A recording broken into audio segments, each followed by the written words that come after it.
एक ही टाइम में एक ही लफ्ज कईयों के लिए काम कर जाता है। किसी समय की बात है, एक नट बहुत अच्छे खेल दिखाता था, लेकिन रोजी रोटी उनकी तो वही होती थी। आजकल तो बहुत उन्नत समाज हो गया, हर चीज़ बड़ी सुलभ होगी, लेकिन उस टाइम में बड़ा गुजारा मुश्किल होता था। साधन नहीं थे, दूसरे लोगों के अधीन थे, हम पशु जैसा जीवन बिताते थे। एक वो गरीब आदमी था, नट का काम करता था। राजा के पास जाके कहने लगा जी कि जी मेरा भी कभी तो राजा के सामने मेरा खेल दिखा दो, मेरा गुजारा चल जाएगा, राजा खुश हो कि शायद मुझे कुछ दे दे। तो उस ज़माने में राजा का क्या था, राजा के पास तो धन दौलत की कमी नहीं होती थी।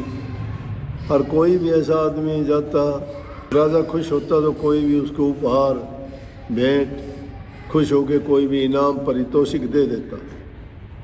उसने सोचा राजा खेल देखेगा तो कुछ ना कुछ मुझे मिलेगा। राजा कहने लगा उसको बैठा दो, देखेंगे उसका खेल, फुर्सत मिलेगा। 4-5 दिन निकल गए, राजा को ख्याल ही नहीं आया, काम में फुर्सत नहीं मिली। मंत्री से वो कहने लगा जी मैं गरीब आदमी, रोटी भी खाने को नहीं, मैं 4 दिन से बैठा हूँ। राजा ने कही थी फुर्सत मिलेगी देखेंगे, राजा से कहो ना। मंत्री ने राजा को जाके याद दिलाया। कहने लगे जी एक वो नट था, आपने उसको बैठाया था। बोला अरे भूल गया, बोला। शाम का टाइम था, खेल देखने लग गए। नट खेल दिखाने लग गया। नटनी ऊपर चढ़ गई बांस के ऊपर,